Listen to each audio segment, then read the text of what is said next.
Welcome to hanging out on Monday nights. Damon had a great idea for a music show, but we can't do it tonight because we're not doing music on Mondays. We're doing something else. So Damn it. check Thanks, out Damon. the music show Mwah, that's mwah, coming up. He mwah. had a great idea though. Trust me, Jay, Oh, you're gonna like it. you're gonna like it. You're gonna love I it. hope so because I got the remote now. Tonight is not I the night use for you to. this.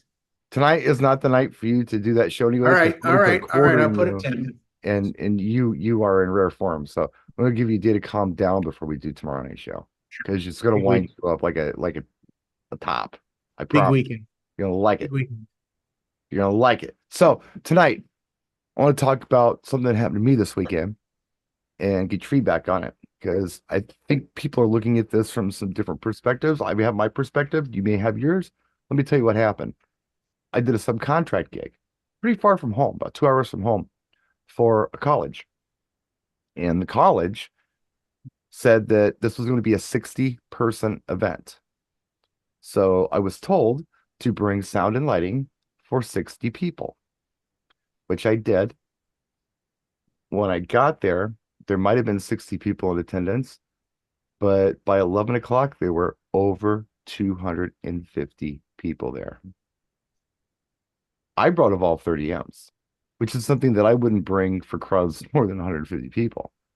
No,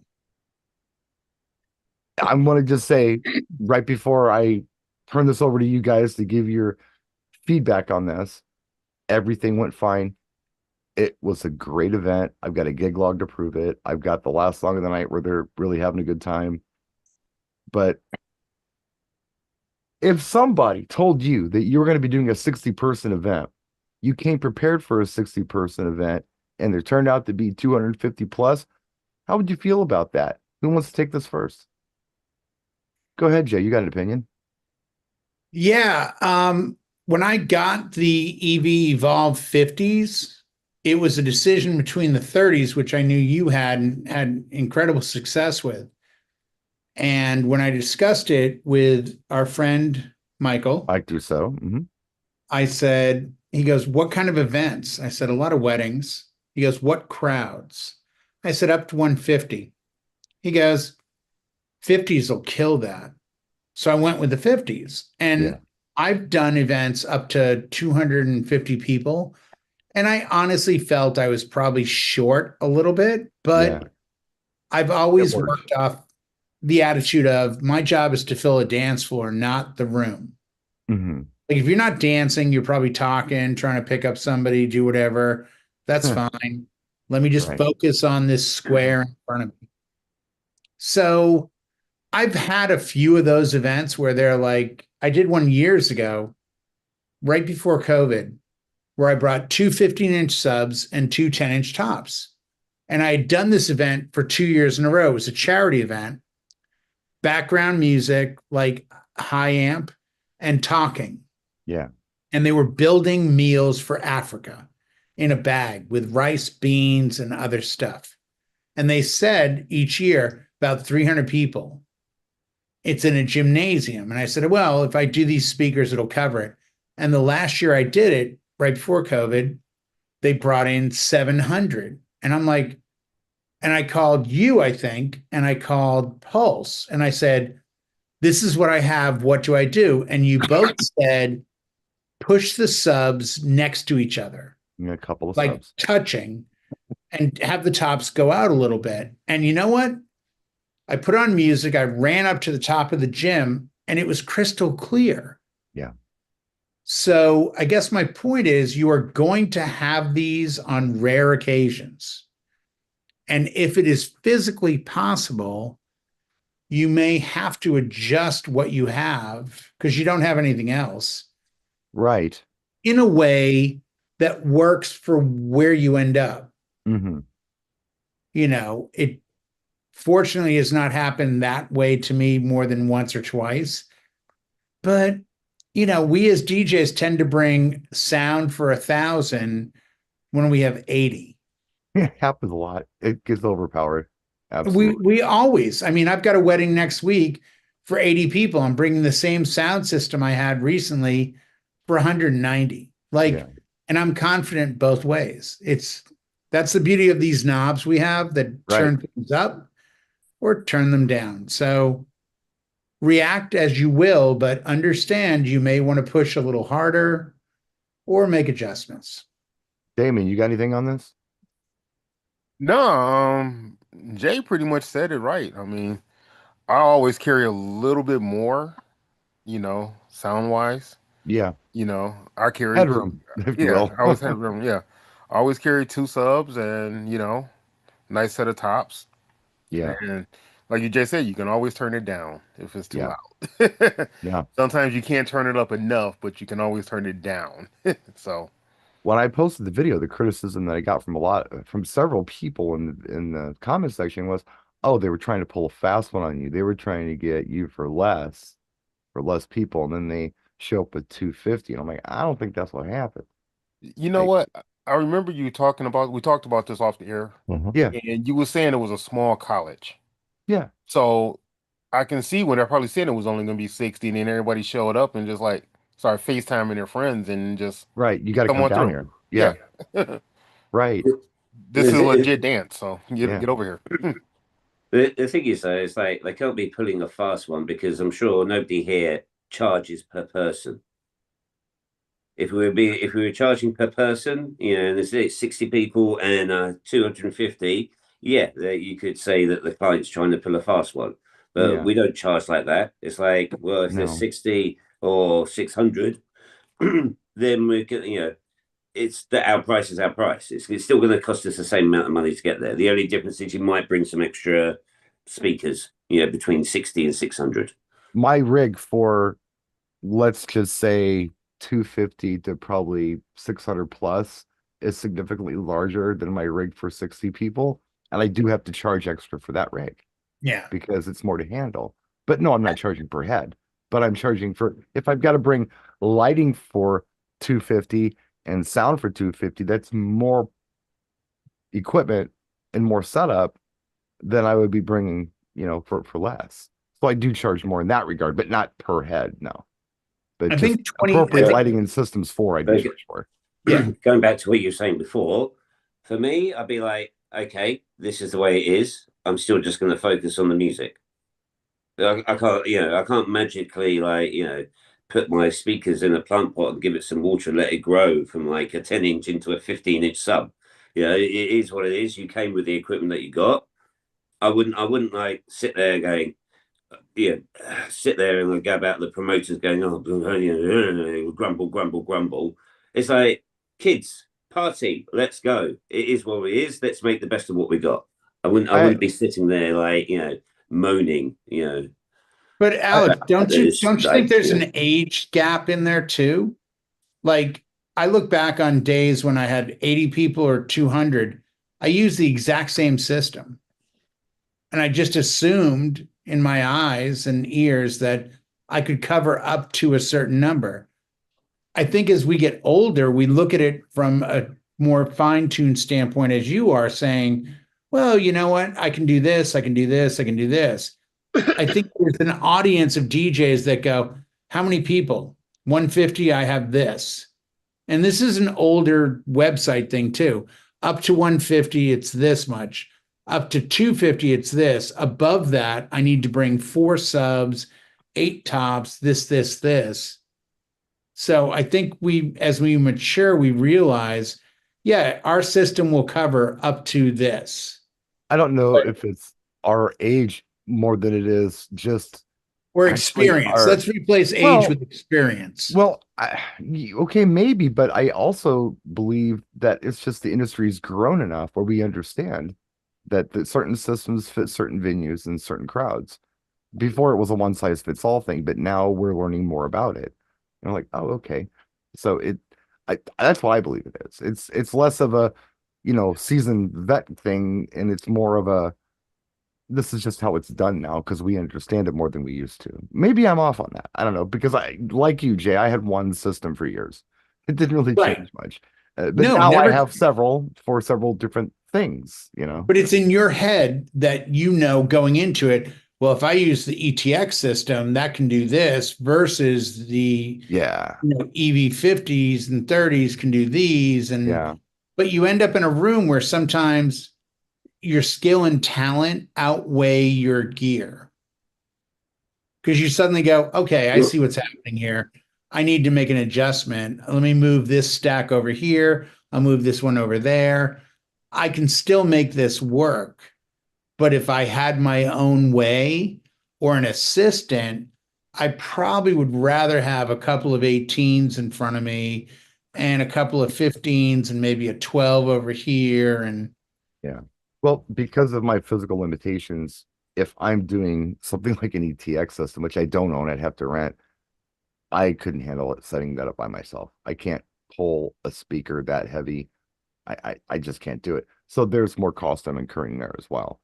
right. What I'm doing is I'm breaking stuff down small enough where I can do it for, a certain size audience by myself and passing the savings on to the client. But if it's labor intensive in that regard, I gotta hire help and I gotta pass that cost on to the client. That's just how I work. That's just No, how I do. as you should, because there's more involved. It's a bigger production. I'll also say this, and I think I mentioned this to Damon the other night, and I don't know if you guys feel me on this. John, if you get this, please chime in. If I've got 60 people in front of me, students, I don't care who they are, especially students, okay? I'm actually putting in more work DJing for 60 than I am 250 plus. It's a numbers game. So if you figure, you're going to engage 10% of the people all the time. If you've got 60 people, that's 6 people, right? If you've got 250 people, that's what, 25 people that are always on the dance floor? Larger crowd, the odds are in your favor. Yeah, that's going to get kind of Makes it contagious easier. and more people join. And Yeah. it's easier for you to DJ for larger audiences than it is Sure. smaller Well, audiences. what didn't change on you was the variable that what you brought was for the room size. Now, 60 people, the ambient noise of 250 is a lot louder than 60. So you have to play over the sound of the crowd. But the room didn't change. So what you brought, if it was enough for the room, it's still enough for the room. Yeah. It's, had you been closer to home and not 2 hours away, or knew that there was Maybe still something different. Yeah. that you were going to get 5 times as many people as you thought, maybe you would have had an extra 12 and a stand in the truck. You're like, oh, maybe I just need to fill midway. But because it happened so naturally and over such a longer period that by the end you realized you had 250, it's like, well, I've been doing all right so far. Had you known at the beginning 250 would come in, you might have towed them out a little further, so it would have carried a little differently. But you got through it with what you had. Oh yeah, it worked out fine. It was just a surprise thing. But as far as the room goes, I always look at it as the empty apartment effect. I mean, everybody here, I'm sure, at one point in time in their lives have lived in an apartment. And you go in that first time to look at that apartment and you actually hear an echo because there's nothing in it. And then you put your sofa in there and the echo goes away. That's acoustics. So people are like sofas. They're like big water bag sofas. And the more people you have in the room, the more sound is going to be absorbed by those people. Just their bodies. And that's why you need more sound. So if I had, 60 people in a room, it's going to sound louder than it's going to sound if I have 250 people in a room, just because people are absorbing the sound.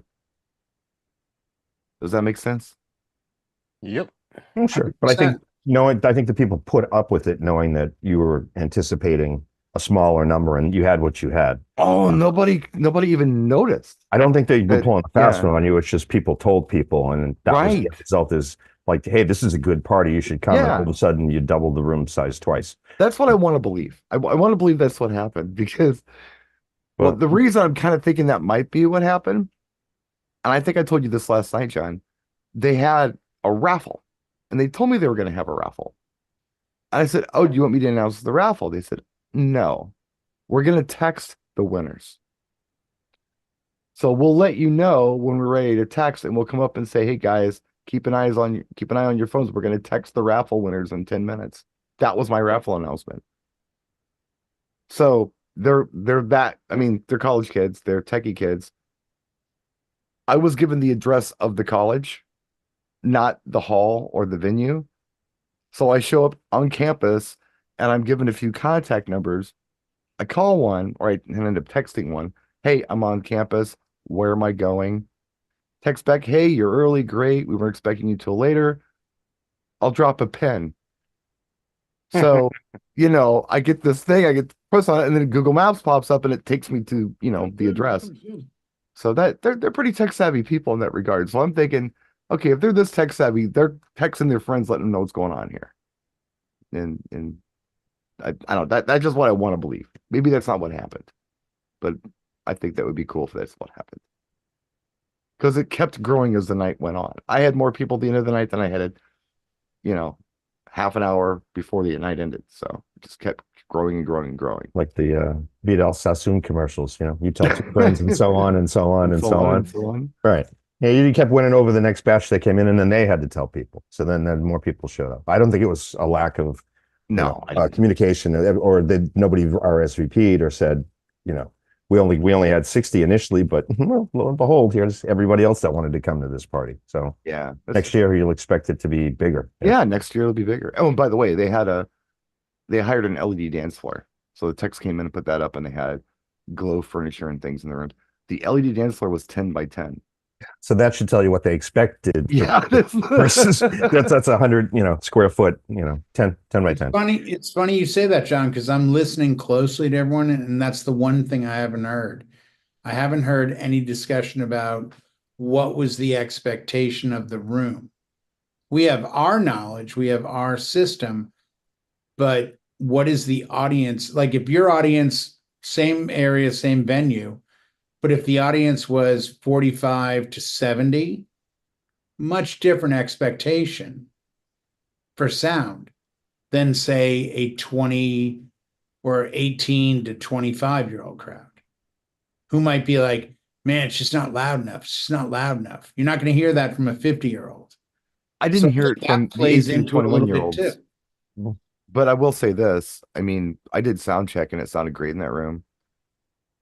I do step away from behind the booth quite often and just check the room for lighting, for sound, for everything, to see what it's looking like from the audience's perspective. Because I'm curious. I want to make sure they have a pleasant experience. Right. But it still comes down, Brian, to, is this audience, is the expectation, like, let's be honest. If you said, I did a high school event for 60 people and 250 showed up, I'd feel terrible for you. Well, what I was going to say, two evolved 30s won't do it. What I was going to say is, when I came behind the crowd that was dancing, it was not very loud. It was very much listening levels. You could hear it anywhere in the room, but you could talk to somebody in this tone of voice and they would be able to hear you anywhere in the room. And for a wedding, other than right on the dance floor, right in front of things. Yeah. That's perfect. Yeah. But again, if you have a younger audience, maybe going into this, you pack that extra sub. As I think Damon or Alex said, maybe that just sits in the car, but in the back of your head, you're like, if this goes sideways, I've got this thing I can go get. It could be something like an Evolve or an EV, ZLXA1 12-inch. Something. I've got something. If that does anything for it. Push a little bit more. I mean, you can bring extra sound reinforcement, but like I said, if I'm bringing bigger stuff, I got to charge more money. So 100%. if I'm bringing bigger stuff to accommodate a situation they didn't anticipate, am I getting paid more? I mean, I gave them what they paid for, and I don't feel bad about that. And the result of it is that it all worked out, and no one complained, and everyone seemed to enjoy themselves. Everyone was cool. So it did work out in that regard. But bringing extra stuff is cool, but doing extra for free, I'm not down with that. I gotta say I'm not down with that one. I'm with you for the extent, just because of the distance. If you knew it was going to be a microphone thing, you bring an extra pair of mics, because you don't want to run 2 hours back home to get something. You want a couple extra cables, a few extra lights, because you can't just correct it. You can't just phone somebody and say, bring me, because you're too far out. You're too remote. Local stuff you can, local stuff you can phone a friend and say, hey, I need a little more horsepower here. What do you got handy? Well, I have people up there, but again, I could have called somebody to bring in a freaking array if I wanted to, a full array, but I'm not getting paid anymore for this. No. If they would have said, hey, we'll give you an extra $1,500 to bring in more sound reinforcement, then I would have got on the phone and made it happen. Sure. Yeah, absolutely with you on that. If when you set up and you were ready to press play at the start and there were 250 people there, at that point you say, I know I got a problem. Whereas it just gradually built and built and built. You know, by that point, there's nothing you can do about it. You're closer to the finish line than the start. You're like, let's just ride it out. The organizer said, yeah, we're thinking. How about this, people. Brian? Yeah. How about this? It just shows you what a great DJ you are because they called their friends and made them come out. That's right. No, it's an ego boost for me. And then I had another event on Saturday, which required the same size system for about the same amount of people. So, I mean, I put this together so it was going to work out. Times were tight too. There wasn't a lot of sleep on Friday/Saturday. So, but I was going to go to Buddy because Buddy is the person in this room that I know for a fact brings much smaller PA than I even would bring to events sometimes. And it's effective. And Buddy is not a budget DJ. I think we all kind of know that in this room. Yet you're bringing things like the Maui 5 goes to 100-person events, right? The wedding I just did on Saturday, and I put up a thing on my personal Facebook page. Some of you guys have seen the video a little bit. The room is pretty decent size, and they had 87 people. Okay. And I actually had someone there from a retailer who for professional audio. And he said that he was in the back of the room and he could feel the bass from, again, not kicking your chest, From not the Maui back Fives. cold, but for the Maui's, he's like, you can feel the bass, you can feel that rhythm, you can hear it, you can enjoy it, and the sound was perfect. And that's the thing where I had the speakers at, the room is rectangle, so I was off to the side, and then I placed the speakers through a wireless speaker system, facing shooting down the length of the room. Oh, okay. So the speakers are to my right, firing to my left down the room. And there was not a bad spot in the area. And again, when we got further back, it's still loud, people could hear it, but it wasn't horrible. So like the older people got a chance to sit back and talk and chat, like moms and dads and grandparents and aunts and uncles. They were enjoying the music. They were toe tapping, singing along. I still had people in the back singing along to stuff, having fun. They could hear clear as day, but the people on the dance floor were like bathed in song. So like when you had the two Evolve 30s, I feel that you had a hot dance floor and a warm room, which is kind of a perfect mix for that. Because this way, a prom, a wedding, a quinceanera, though you said before, they're social events. You don't have to bring in the biggest sound system in the world, bring in 15 double 18 subwoofers and bring in, fly arrays and stuff. Sometimes a basic sound system for an event works perfectly well. And I have different size sound systems. So the Maui 5 is my smallest sound system, and I go up from there. But it's having the right size for the room. If it was a huge room, a barn or something like that, then it would have been something totally different. But I never have had something that I could say, man, I wish I had that one extra step more louder of sound or one extra speaker. I've always tried to hone in the system for the right size of the room. Right. Looking at pictures, trying to get ideas, trying to figure out people. And even extra people come in. Again, they're sitting in the back talking or chilling or by the bar. And then there's more people on the dance floor. Okay, fine, great. Again, I think that just so everybody knows, this is coming from a guy who brings everything he owns in a giant Mercedes van to every event he does. Not everything. Not everything. So I do have a lot. Well, okay, most of what you own, most of your stuff. I have a good amount of stuff. I do have a good amount of stuff in my van. Yeah, it's like a workshop. I also say this, that like there was reception was the cocktail hour was on a porch, and I had speakers out there running remotely wirelessly from inside from a certain manufacturer, and the people were talking about that, how great the sound was on that, and how it wasn't overpowering. That's the whole entire thing. That's the way I look at it. Is it going to sound clear? Is it going to sound clean? Is it going to sound precise? With Evolve 30s or 50s or 70s or 90s, it doesn't matter. What's the cleanliness of the audio?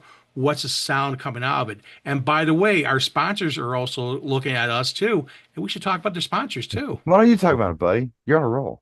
Yeah, geez, buddy. DJ Event Planner. Jay tonight. We thank you very much, DJ Event Planner, for everything.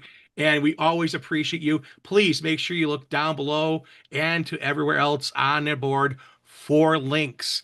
Links are here. We appreciate them. They've sponsored the show for a long time.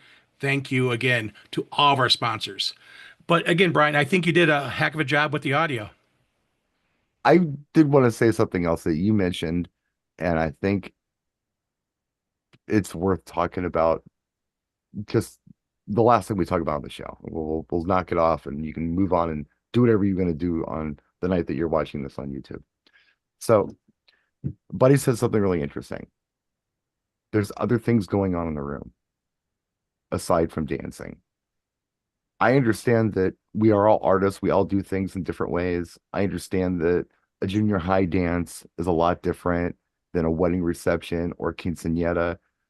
And I'm not here to tell anybody how to do anything, that my way is the right way.